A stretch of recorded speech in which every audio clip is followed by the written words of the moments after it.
Guess who's talking? It's Tamika Austin with Teamster Talk, and today we are here with my brother from another mother, Jason Abbot. Thanks for having me. Okay, so Jason, tell us what you do and who you represent. I'm a business agent for Teamsters Local 455. I do everything from liquor to laundry, a little bit everything in between. So I have Wendigo Warehouse, which is Kroger. I have Bimbo Bakeries, Alsco Linen, Hamilton Linen, Rock Harbor, and Image First. What is Image First? Image First is a part of Hamilton. It's a linen company. They're doing the medical field, and we took their food and beverage side, which formerly was Hamilton, a privately owned company. Oh, that's pretty cool. If you could be a cartoon, what would it be? Goofy. Really? 100%. That's who you picked? That's who I picked. I'm trying to think. I think I'm on the fence. I can't decide who I want to be. Probably Betty Boop, because she seems like so cool and fun and flirty. She probably gets a lot of free stuff. It's possible. But my wife is infatuated, has been a Goofy fanatic her whole life. So that's who I would have to be. Oh, that's so sweet. That's why you picked Goofy. Yeah. Okay. So, the work groups that you represent, you said you go from liquor to linens and a little bit in between. Mm-hmm. How does it feel? Like, how fun is that representing all these different work groups? It can be challenging, but it's very rewarding. I like to help people, and being in many different industries just opens your eyes to more problems that you see out there, and it helps kind of cross-reference between one company to the next. Is that why you became a business agent? 100%. How long were you just a Teamster before you became a business agent? Drove a truck 23 years for Alsco. So that's pretty cool. You're representing the people that you used to work with. I am. Which means that you have a really cool relationship with them, because at one point you saw them every day, and then you've been a business agent for how long? Be 2.5 years. So then it's like a different dynamic. It is. It's a completely different dynamic. Seeing my predecessor there that I talked into becoming a steward when I left, and just helping him do what I used to do, but then still being there for all my friends. I mean, when you worked with someone 23 years, you're more than a coworker. That's true. They become like your family. 100%. I mean, we know each other's kids. We've grown up together. Yeah, because your kids end up growing up with like this extended family and cousins and stuff like that. I grew up. I mean, I was 24 years old when I started there. So, I mean, I grew up with a lot of these people. You're still young, because you... Be 50 this year. So, Are you serious? Yeah. Are you excited? Just another day. No, it's not. It's truly just another day. I'm telling you, I'm getting excited. I'm inching towards that. I'm kind of getting excited. That's just me, though. Well, I'll beat you there. So you have white paper contracts. Will you explain to our listeners what is a white paper contract? Sure. A white paper contract is something that we take care of here from beginning to end. We actually negotiate the whole contract, start to finish. Still gets approved by the IBT. We send them in, but it is not negotiated nationally. So it's kind of cool because it's more of a local feel. It is. You get a lot more of what you truly need, I think, because every state kind of has its own nuances for a national contract, which is why you see a lot of addendums and different things where we get to actually negotiate exactly what we need. Your contract can always make the law better, but the law can never be less than. So our contracts can always make things better, but the law, if it's better than what you've negotiated, it becomes in effect as well. Contracts are really almost a living document, because there's always going to be changes. There's always going to be little nuances here and there that you need to address, the gray areas. And depending on what new manager, because they change over more than we do, what they interpret when they read it, sometimes we got to kind of direct them in a better way of what the true intent was. And see, I think you guys are really good at that, because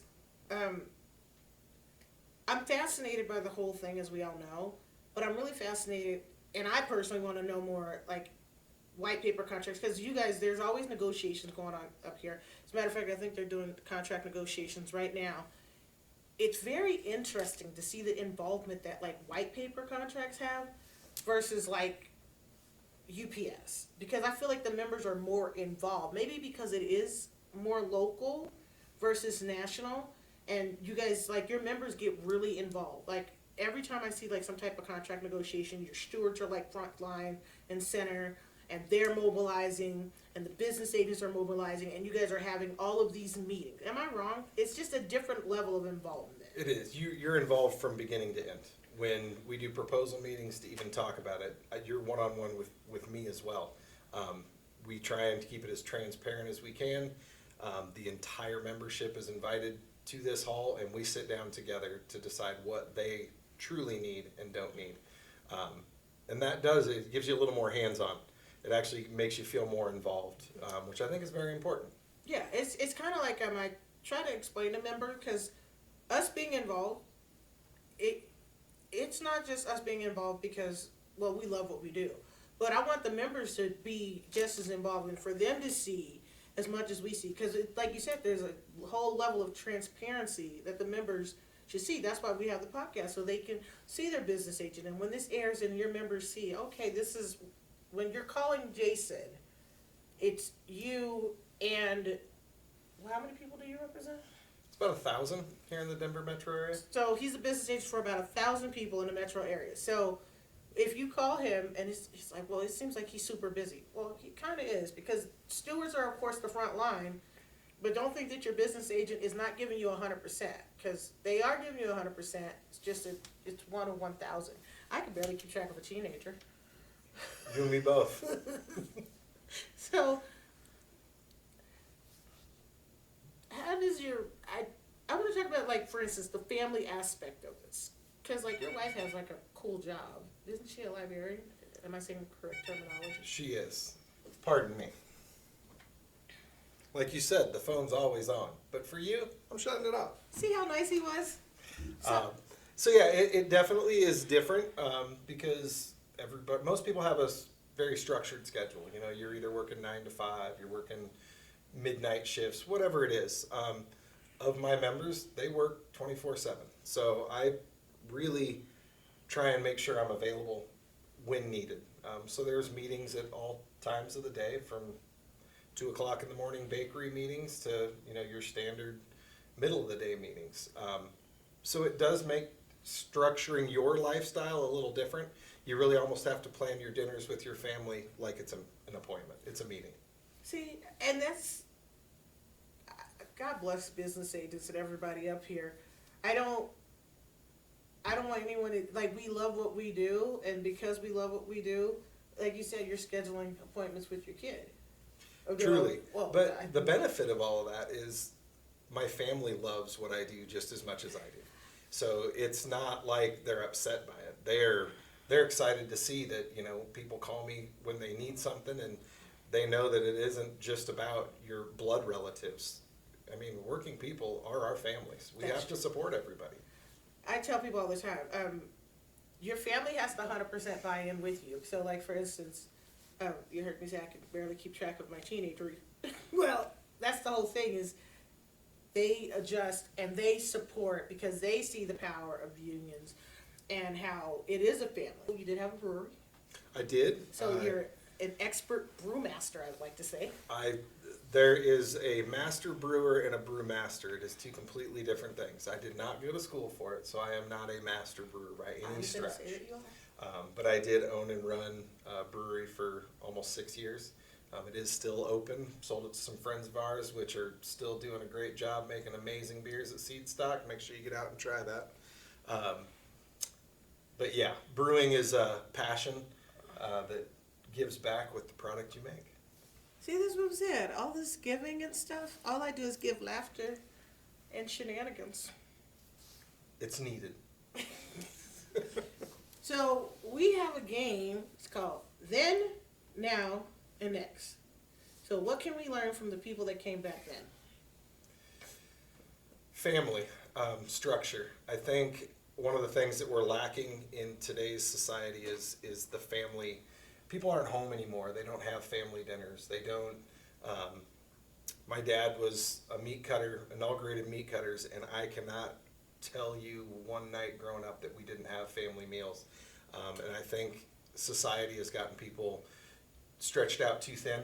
People need to spend more times at home. That's why we need jobs that allow you to only work 40 hours. 60-hour work weeks are just not an option when it comes to having family time.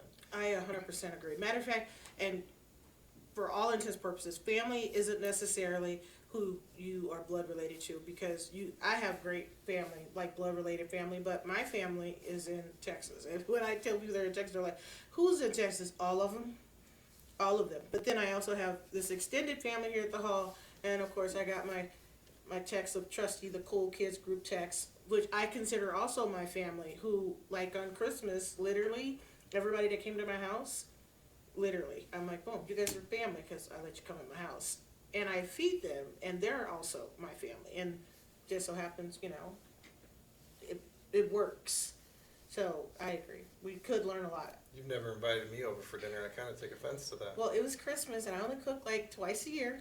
I cook more than twice a year, but I cook Thanksgiving and Christmas, and I speak to my ancestors from the South. So if you come eat at my house, just so you know, there's nothing healthy in that house on those holidays. I'm talking about, what did I make? I made red beans and rice. Like, I just go all Southern. I've had your red beans and rice, and I got to tell you, the only problem with them was there wasn't enough.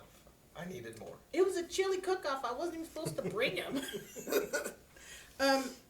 What can the next generation learn from us, our generation? Well, our generation, that's a little harder question, because I think right now the generational gap is very close. I think even my kids they're older, they're 26 and 24, are different than even myself being 50. But there's people in their 30s. The generational gap, I think, has taken a lot of strides in the wrong direction. I think work ethic is a big part that people need to understand, that to earn a good living wage, you need to put forth the effort to put in the work as well. You need to be a part of things. You need to be a part of the solution, not be a part of the problem. And that's why being union is so important, is you want to be an active union member, not just earning a union wage, but actually be involved with your union to make things better. Again, the more you put in, the more you'll get out. 100%. So don't sit back and just watch. Be a part. Okay, to what you're saying, I think people need to realize, let's say hypothetically, I'm going to use real small numbers. There's 10 union members. And let's say we have a union meeting. You have to make a vote. And 3 people show up. So instead of it being 10 people, you now have the 3 people making decisions for the whole group. Exactly. That's why you should be involved. That's why you should know what's going on. And that's just simple math. So if you're okay with 30% making the decisions for the 70, then Exactly. You can't say anything. I always tell people, if you didn't vote or you didn't get involved, I really don't want to hear anything. Or if you have a solution, just so y'all know, sometimes I have ideas and other people have ideas, and you try them and it doesn't work. But you don't know unless you try it or you have some type of solution. And sometimes I think people are just waiting for somebody to give them a solution. Sometimes you kind of need all different minds to come up with a solution. I agree. And, like you were saying with letting the 30% decide for the 70%, a whole part of being union is being allowed to have your voice heard. So if you want your voice heard, that's the time to do it. When you're in that union situation where they're asking you, what do you want? That's your time to speak up. And you need to have your voice heard. And that, again, you get out what you put in. And if you're not willing to take the time the meetings are a whole hour and a half. It's not a long meeting. And we've had food here. We've even, we've tried a little bit of everything to help people want to become more involved. But again, I can't put it out there enough. If you don't show up and tell us what your needs are, I don't know what they are. What can we learn from the next generation? That's the hardest one, I think. What can I learn from the next generation? I hope they can teach me a lot of things. I always want the next generation to be better than us. That's the way of progress. So I would hope they go back to more family time. I would hope that we wouldn't need to work exorbitant hours just to make ends meet. I hope we learn from them by making it a more family-oriented society. And I agree with you. I think when they're talking about work-life balance, I think they're kind of getting there. They're kind of getting, like, the family part. I think a couple weeks ago I did, 50 hours. And I was getting off at 9 o'clock at night, 9:30. I don't get home till 10. I go to my management team, and I'm like, hey, I don't know if you guys know this, but I kind of like my kid, and he likes me, and I don't know how much longer he's gonna like me because he's a teenager, but it's kind of not helping when I'm getting home at 10 o'clock at night. It makes it hard. And yeah, and he looks at me and I go, no, really, if you want, he's tracking my location right now. I'm telling you, he wants to know where I'm at. He wants me home. And they just looked at me and I'm like, so the work-life balance. My favorite question. I'm asking every single person that works here, that's in this hall. LMG, what's it mean? Leaner, meaner, greener. What is, I know it's leaner, meaner, greener. What is You the asked lean? what it meant. Okay, what does the lean part mean? It means I'm trying to lose weight. No, I'm not. No, leaner is just about, if you want to be involved, be involved. If you don't complain about things that are happening if you're not going to be a part of the solution. So if you want to truly make things happen and move things progressing forward, we need the ones that are active. If you're not going to be active, then allow us to go forward and do the progress. That's the leaner part to me. Get rid of the ones that aren't willing to help out. I agree. Be a Not part of just the that. solution. Yeah, be a part of the solution. And here's the thing: when we say activism, everybody doesn't have to be Jason and Tamika and Scott and Jake. That is now like, but be active. Show up to meetings. If there's a rally to support other like things that are going on, if you can be there, then be an active participant. And being active works however you can make it work into your life, because we understand that everybody has their own lives. But be an active participant. Exactly, and not only in the union, in everything you do in life, be more active in your community, in elections, in union activities, of course, but you need to be out there and in front of people to let them know this is what you think is wrong with society. And if you're not willing to put yourself out there, then don't complain about the way things are. Greener. No, Greener. No, meaner. We forgot meaner. Meaner. Meaner, I think, can be misconstrued. Meaner means we just need to stop letting corporations push us around. It's time to put our foot down. Meaner means just being aggressive and letting people know who we are. It's not necessarily that you're being aggressive. You're just not putting up with the bullshit. Aggressive, assertive. Both have very similar meanings, Yes. but people take them differently. Yes. So you can be assertive, and it's a great word. But then if you say aggressive, then that's a combative word. And I don't think aggressive is combative, because it depends on why you're being aggressive. Like you said, employers, sometimes you kind of got to be aggressive. Yes. I love being nice. I really do. And honesty goes a long ways. Some people take what you're saying as mean, but if it's the truth, it's the truth. It's not mean. Greener to me is nothing but money. I mean, we need to get what we deserve. The only way we're going to get that is to stand together and make good contracts so that we don't have to work 60 hours to pay our bills. We should be able to do a 40-hour work week and pay our bills, not have two incomes. There should be such a thing as a family life. And that to me is where greener comes from, is just having the ability to be able to live on a 40-hour work week. Agreed. Because they recently did some study, I think that came out, that talked about how much you need to make in each state to live. And the amounts that they're saying, the workers aren't even close. Like in Colorado, I hate to say this, if you don't have a union contract, chances are you have 3 or 4 people living in a home to make the minimum, like just to live here. Yeah, kids nowadays can't move out and get an apartment like we did when we were kids. If you're not living with 4 friends, you can't afford it. And that's just not right. 100%. I will not disclose how much I pay for my apartment, but I will tell you, if not for my union contract, I would not be able to afford where I live, because it's insane the amount. And it's just me. I do have my little broke roommate. Oh, that's my child who lives with me, but I'm saying, like, I would not be able to afford it. I would have to have a roommate. But thanks to my union contract and the hard work that people do, that's why we have that. Thank you for coming to visit us. Let's see. Know your power. Use your power. Union power. Follow us on Facebook and Instagram. We also have a YouTube channel. Teamsters Local 455 is the YouTube channel. And Teamsters Local 455 also has a Facebook and a website. So please follow us on all of our platforms. Thank you guys so much for listening in. Thank you, my brother from another mother, for just sitting down. It was with my me. pleasure. And if you're working and you're not working under a contract, why? Why?